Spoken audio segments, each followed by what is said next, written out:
예수님을 알아간다라는 것은 어떻게 예수님으로 살아야 하는지를 알아가는 것과 같은 것이라고 생각합니다. 예수님이 사람을 만난다라는 것은 예수님이 죄를 만난다는 것과 다르지 않습니다. 그리고 우리가 예수님으로 산다면 역시 우리도 사람을 만날 때 죄를 만나는 것과 같다고 생각되어집니다. 그러므로 예수님이 사람을 만날 때, 즉 죄를 만날 때 어떤 모습으로 대하셨는지는 우리가 예수님으로 어떻게 사람을 만나야 하는지, 즉 죄를 만나야 하는지를 금방 알게 하여 주는 중요한 말씀이 되어질 것 같습니다. 사람은 누구나 죄인입니다. 그 중에서도 죄의 가장 큰 속성이 하나 있다면 죄는 진리가 오기 전까지, 즉 빛이 비춰지기 전까지 감추어지는 특징이 있다라는 것입니다. 아니, 빛이 들어오기 전까지 계속 죄를 추구하고 사는지도 모르겠습니다. 죄인 줄 어렴풋이 알지 모르겠지만 그곳에서 벗어나진 않습니다. 그 중에서도 특별히 간음이라는 죄는 특징 자체가 내 안에 그 죄가 있고 내 밖에도 그 죄가 있다라는 것입니다.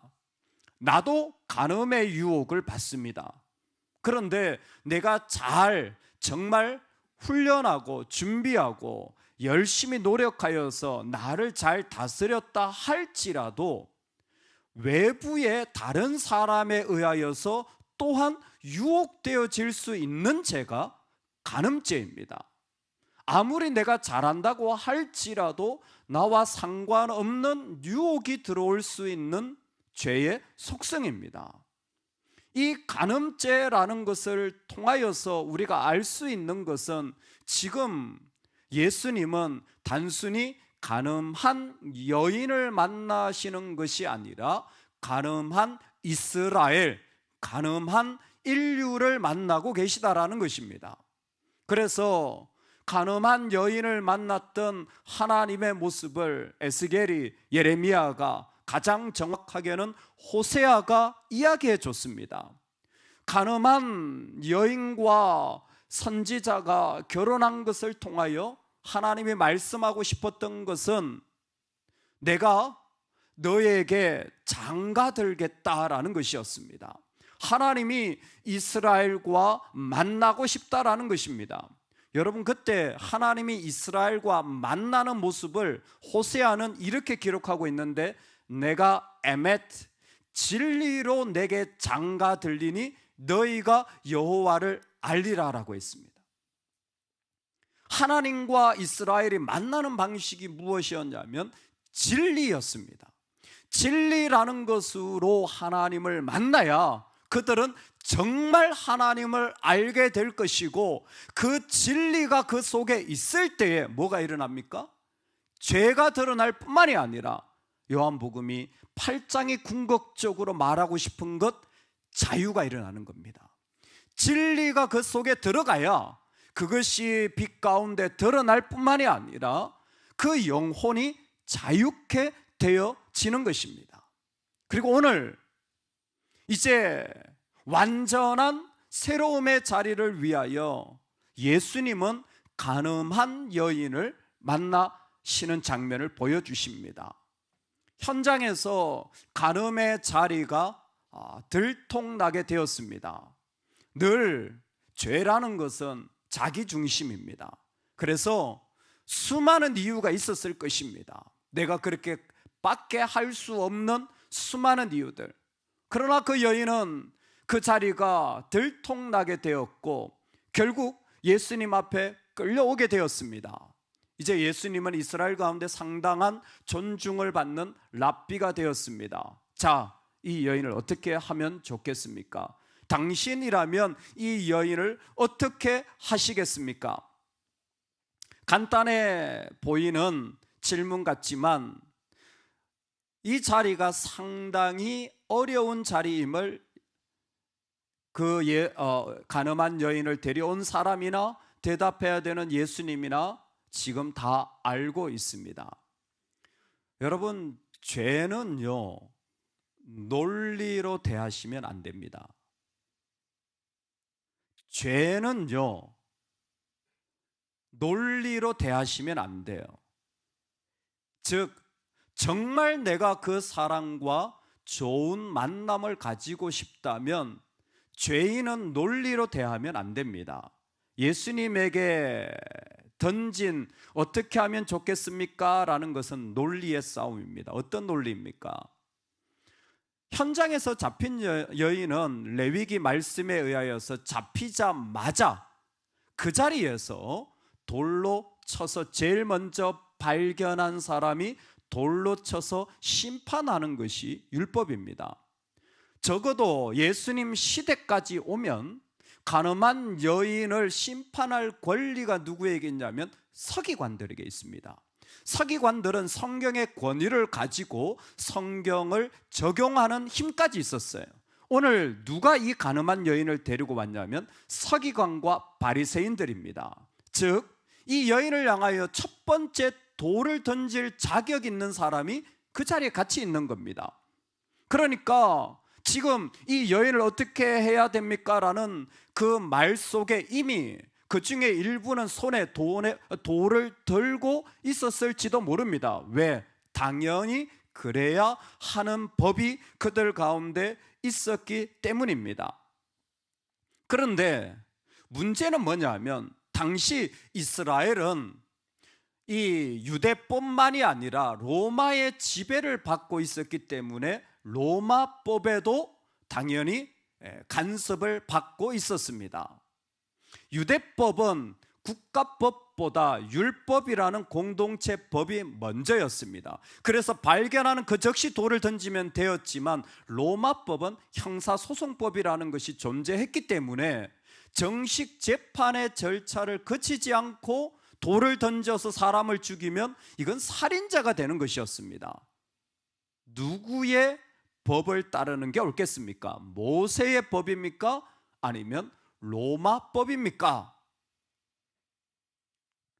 예수님은 이것이 시험하고 있는 장면임을 아셨습니다. 그래서 예수를 시험함이러라 라는 것은 여러분, 죄인을 논리로 만나면 반드시 시험이 되어집니다.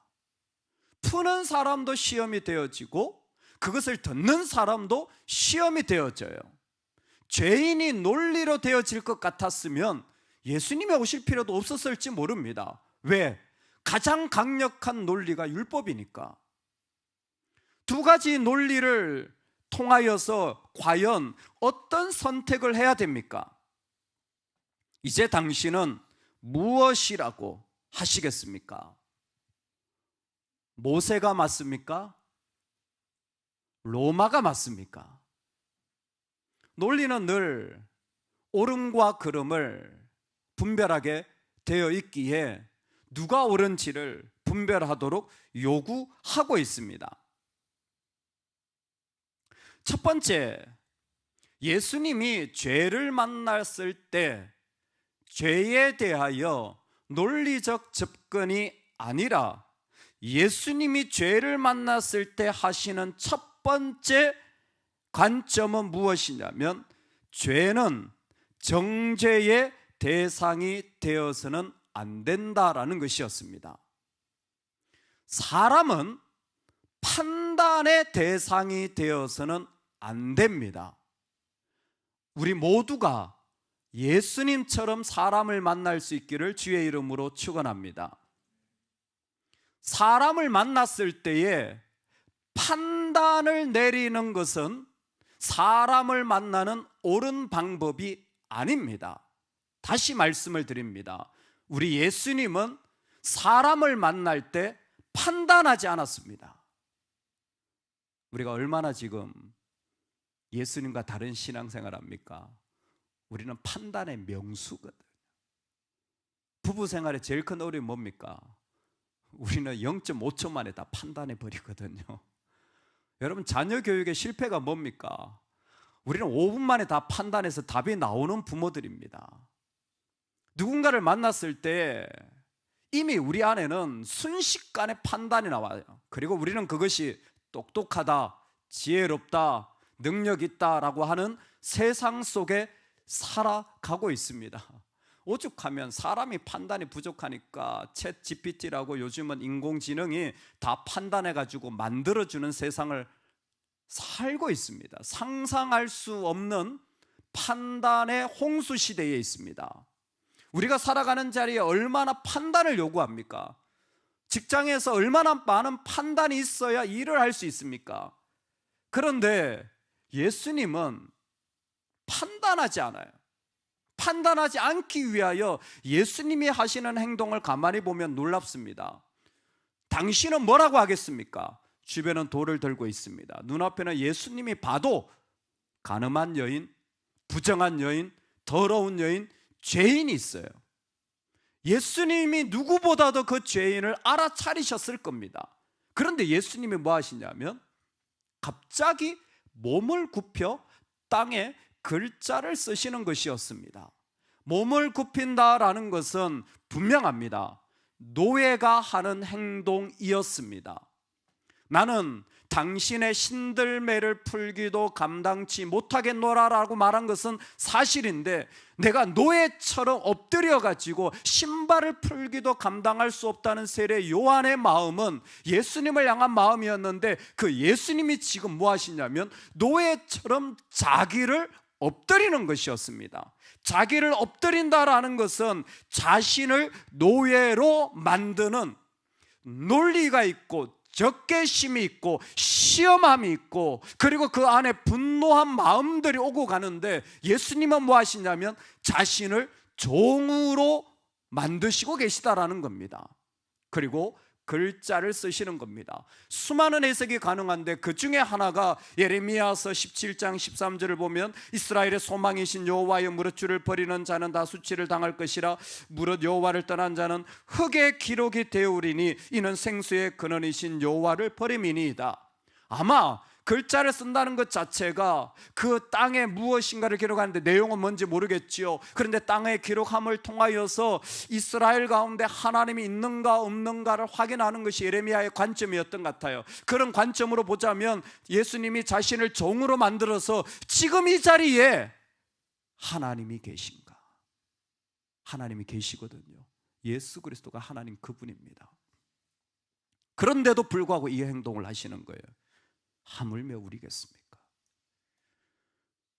무엇이 옳으냐 순식간에 판단이 되기 전에 자신을 종으로 만들어서 지금 이 자리에 하나님이 계시는가? 이 자리에 하나님이 계시는가?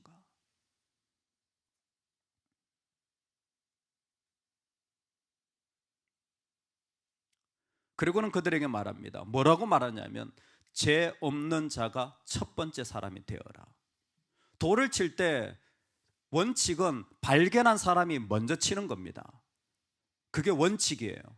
아마 이 시간이 흐르면서 이런 건세는 서기관들에게 위임되었는지도 모릅니다. 먼저 한 사람이 돌로 치면 그리고 다른 사람이 따라 치는 거예요. 나중에 보면 이와 같이 했던 사람이 누구냐면 바로 사도 바울이었습니다. 먼저 돌로 치는 거예요. 그러면 다른 사람들이 치는 겁니다. 그런데 예수님이 거기에다 단서를 다는 게 뭐냐면 죄 없는 자라는 겁니다. 아니, 다 사람입니다. 다 사람이에요. 그 얘기 뭡니까? 다 죄 있는 자입니다. 믿으십니까? 아니요. 판단을 하기 시작하면 나는 죄 없는 자가 된 거예요. 판단을 하면 당신 잘못했어 라고 말하면 나는 죄 없는 자가 된 겁니다. 다 죄인이라고 말하지만 그렇게 안 믿어요. 나는 죄 없는 자예요. 그래서 판단하는 겁니다. 예수님이 죄 없는 자가 돌을 던지라고 말씀하신 유일한 이유는 뭐냐면 정죄하지 말라는 것이었습니다. 정죄하지 말라. 심지어 죄 없으신 예수님도 나도 너를 정죄하지 않겠다라고 말씀하시는 거예요. 즉 사람을 만날 때 판단한다면 십자가 필요 없습니다. 판단한다면 예수님 없어도 돼요. 판단한다면 나는 죄 없는 자가 되기 때문입니다. 여러분 주의하십시오. 우리가 수많은 순간에 사람을 향하여서 자신을 죄 없는 자리에 데려다 놓고 교회를 향하여서 다른 사람들을 향하여 죄 없는 자리에 자신을 세우기가 얼마나 쉬운지 모릅니다. 주님이 가장 원하시는 것은 사람은 정죄의 대상이 되어서는 안 된다라는 겁니다. 여러분 오늘 이 말씀만큼은 꼭 기억하시기 바랍니다. 절대 예수 믿는 사람은 판단하지 마시기 바랍니다. 왜요? 죄 없는 사람은 예수 믿을 필요 없어요. 죄 없는 사람은 예수 믿을 필요 없어요. 근데도 교회를 다닌다? 그건 형식적인 겁니다. 그건 가짜예요. 죄가 있기 때문에 죄 사함이 필요해서 교회를 다니는 거예요. 그게 진짜 그리스도인입니다. 내 죄가 얼마나 숭악한지를 알기 때문에 교회를 다니는 거예요. 그것 때문에 실험하려고 예수 믿는 겁니다. 그 이상도 그 이하도 아닙니다. 그러기에 예수님은 사람을 볼 때 제일 먼저 정죄하지 않는 옳고 그름의 자리가 아님을 꼭 분별하고 싶으셨습니다. 판결하지 마시기를 주의 이름으로 축원합니다. 아멘. 그러면 판결하지 않으면 뭐합니까? 우리가 살아보면 알지만 다 판결하고 분별해야 될 자리인데 온 세상에 판단해야 될 것들만 가득하고 내 눈에는 판단할 것만 그렇게 빨리 보이는데 한번 저를 따라서 해보겠습니까? 판결이 아니라 죄사함입니다. 예수님이 인간을 만난 목적은 정죄하고 판결하려는 것이 아니라 죄 사해 주려고입니다. 오늘 우리가 사람을 만난다면 절대 판결의 길로 가서는 안 됩니다. 어떤 논리도 사람을 구원할 수는 없어요. 우리가 만약 사람을 만난다면 그 속에서 사랑하는 사람을 만난다면 우리가 가지는 방향은 한 가지여야 됩니다. 판결이 아니라 죄 사함입니다. 죄 사함의 자리로 부름을 받은 겁니다. 믿으십니까? 죄 사함이라니까요. 죄를 정죄하고 덜셔내고 그것을 욕하고 그것을 지적질하는 것이 아니라 죄를 사해 주려고 예수님이 오신 거예요.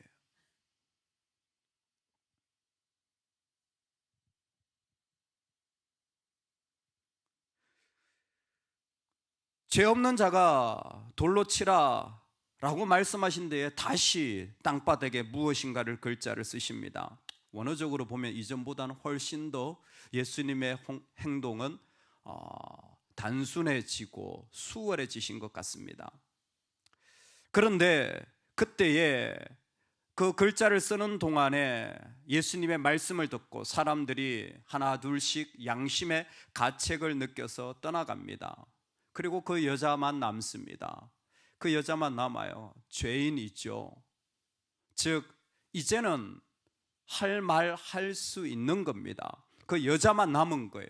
다른 사람 빼고 그 여자에게만 말해줄 수 있습니다. 너 간음했지. 분명히 말해줄 수 있어요.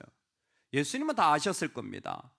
근데 예수님이 이 여자에게 말씀하고 싶은 한 가지는 무엇이냐면 나도 너를 정죄하지 아니하노니 나도 너를 정죄하지 아니하노니 예수님은 스스로 너를 향하여서 판결하지 않겠다라고 선언하시는 겁니다. 이때 우리는 꼭 아셔야 돼요. 예수님이 판결하실 권능이 없으십니까? 예수님이 율법에 따른 지위가 없으셨습니까? 예수님이 판결하지 않겠다라는 것은 권리가 없거나 그럴 만한 권능이 없어서가 아니라 예수님이 궁극적으로 사람에게 원하는 것은 죄의 책임에서 면제해 주는 것이었기 때문입니다. 죄의 책임, 죄의 결과에서 그들을 빼내는 게 예수님이 이 땅에 오신 목적이었습니다. 그러면 죄 사함이 왜 그렇게 중요합니까? 지금 판결할 수 있는데, 여러분, 판결은요 내 영광입니다. 그런데 죄 사함은 하나님의 영광입니다. 그 사람의 죄의 끝들을 사해 줌으로 그 사람이 하나님과 회복할 수 있는 관계의 자리로 초대받고 있는 것입니다. 죄 사함을 로마서는 조금 더 구체적으로 왜 정죄하지 않으셨는지 설명해 주고 있습니다. 3장과 4장을 쭉 읽어보면 분명한데, 그 중에서도 3장 23절 24절 모든 사람이 죄를 범하였음에 하나님의 영광에 이르지 못하더니 그리스도 예수 안에 있는 속량으로 말미암아 하나님의 은혜로 값없이 의롭다 하심을 얻은 자 되었느니라. 아멘. 예수님이 사람을 만났을 때 궁극적으로 원한 것은 죄에 대한 판결이 아니라 그 사람에게서 하나님의 영광에 이르는 길이었습니다. 놀랍죠? 한 영혼을 볼 때 그 사람이 하나님의 영광에 이르기를 예수님은 얼마나 원하셨는지 속량하셨어요. 즉 그 사람이 가지고 있는 죄의 책임을, 죄의 결과를, 죄의 모습을 자신이 다 지불하길 원하신 겁니다. 여러분, 그분이 예수님이세요. 그리고 우리가 믿는 예수님은 그렇게 사람을 만나십니다. 우리도 그래야 되지 않겠습니까? 우리는 어떤 신앙생활을 하고 있습니까? 한 사람의 죄라도 내가 그 값을 지불하고 기꺼이 내가 다 감당할 테니까 당신은 염려하지 마세요. 당신은 괜찮습니다. 당신은 하나님께 나아가시면 됩니다.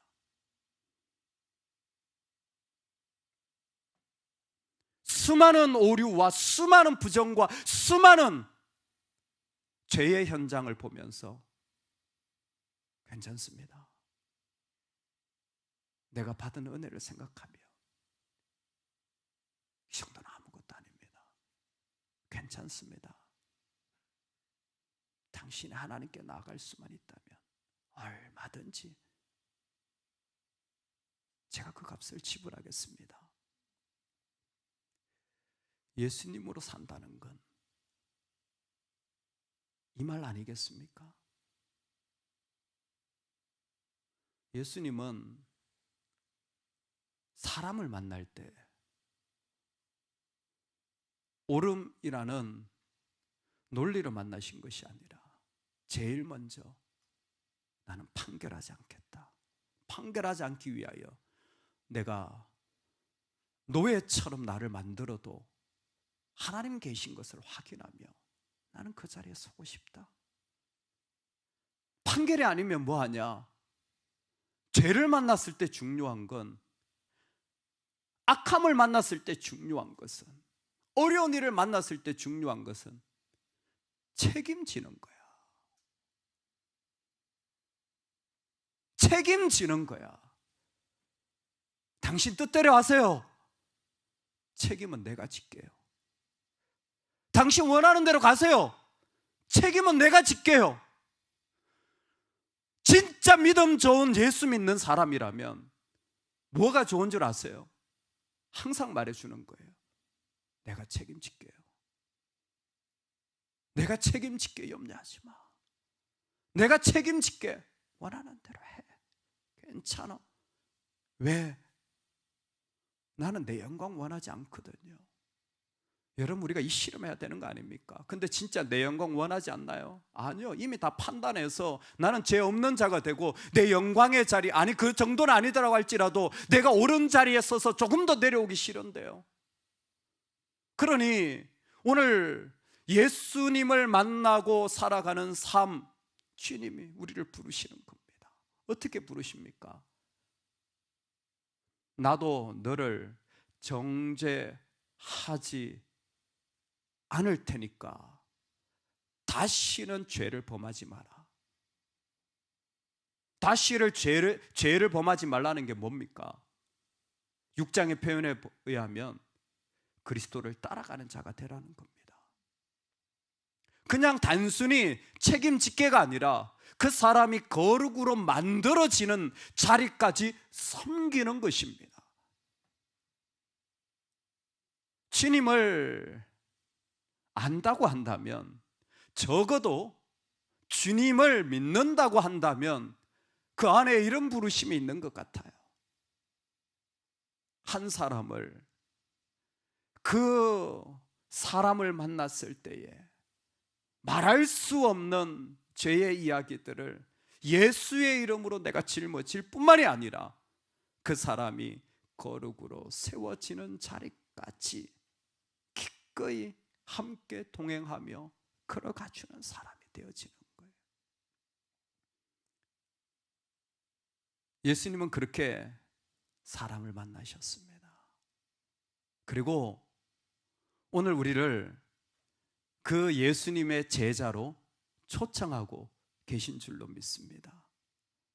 우리 안에서, 우리 밖에서 수없는 죄들이 흘러나와 모든 삶을 피폐하게 만들 때에, 여러분, 그 중에 저 교회 밖에 있는 사람들은 모르겠어요. 다 논리들이 있겠죠. 억울해서 어떻게 삽니까? 분해서 어떻게 살겠습니까? 자존심 상해서 어떻게 살겠습니까? 아마 그들의 논리가 있을 겁니다. 근데 우리 주님은 이렇게 말씀하십니다. 내가 나를 죽여서 종의 제물이 될지언정 나는 정죄하지 않는다. 나는 판단하지 않는다. 내가 원하는 것은 그 가운데 하나님의 영광이 드러나는 거야. 그러기 위하여 필요하다면 기꺼이 나는 어떤 값이라도 지불할 거야. 어떤 값이라도 다 지불해서 나아갈 거야. 여러분, 오늘 주님이 만난 방식으로 우리도 살아갈 수 있기를 간절히 축원합니다. 아멘. 우리 같이 한번 기도하겠습니다.